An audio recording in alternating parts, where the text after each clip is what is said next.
سلامونه، نیکی هیله او احترامات مې ومنئ. پام وکړئ له نن پلس یوټیوب چینل څخه د آبادۍ او پرمختګ دریو تازه او مهمو خبرونو ته. بسم الله الرحمن الرحیم.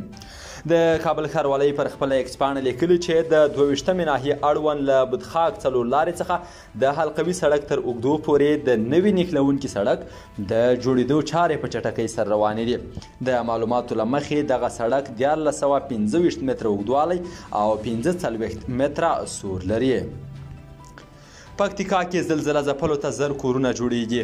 د پکتیکا ولایت مقام ویلي چې د کډوالو په چارو کې د ملګرو ملتونو عالی کمیشنري په مالي مرسته ګیان ولسوالۍ کې زلزله ځپلو ته 1000 کورونو د جوړېدو چارې پیل شوې. د ولایت مقام دفتر رئیس محمد ابراهیم آغا ویلي چې په یادو کورونو ټول 5 میلیونه 800 زره امریکایي ډالر لګښت راځي. نوموړي ویلي چې هر کور 2 کوټې، اشپزخانه او یو تشناب لري چې جوړېدو لپاره یې هرې کورنۍ ته 5800 امریکایي ډالر په نغدي ډول ورکړل شوي څو خپل کورونه پرې جوړ کړي.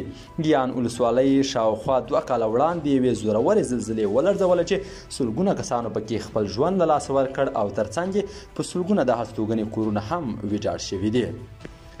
او په وروستي خبر کې راسره اورئ په کندوز کې د انګورو حاصلات زیات شوي. د کندوز د کرنې او اوبو لګولو او مالدارۍ ریاست په دغه ولایت کې د انګورو د حاصلاتو له 90 سلنې زیاتېدو خبر ورکوي.